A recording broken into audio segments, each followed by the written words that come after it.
So Sodiq Yusuff versus Edson Barboza is this Saturday's main event for UFC Fight Night, and I gotta say, we have an interesting / fun main event, man.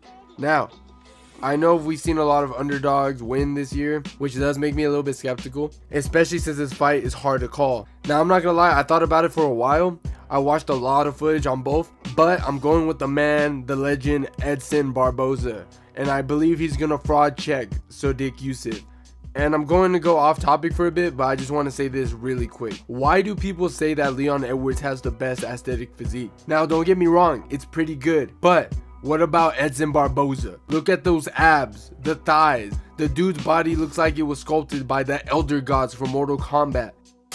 Anyways, let's break it down.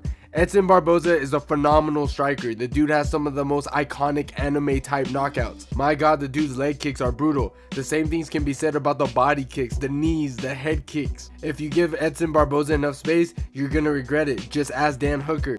Now, I have nothing against Sodiq Yusuff. I feel like he's actually pretty good. He has a nice jab, and he even brings in great boxing. He also brings crazy amount of pressure, which is one of Barboza's biggest weaknesses if you didn't know.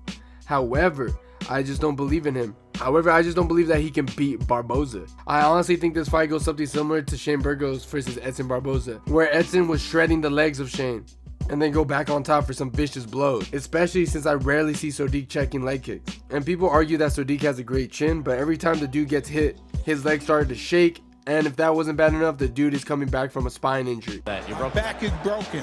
What, a vertebrae or what portion? Spinal. And look, I know Edson's getting up there in age, at the age of 37, but he hasn't showed it yet in his fights. And in my opinion, to beat Edson, you have to be a great fighter. And I'm not saying I don't think Sodiq is that good. I honestly think he's pretty good, but he's not great in my opinion. But what do I know? As we all know, the sport is crazy as hell. After all, it's been a year of the underdogs. We had Justin Gaethje knocking out Dustin Poirier, or we had Sean O'Malley TKOing Aljo, and of course we had Sean Strickland schooling Izzy for majority of the rounds to win in a unanimous decision. Anyways, I'm going to give Edson Barboza a 60% chance of winning, while I'll give Sodiq a 40%. I just think Edson Barboza is too much for the guy. But what do you guys think? Let me know in the comments down below, and I'll see you guys on my next one.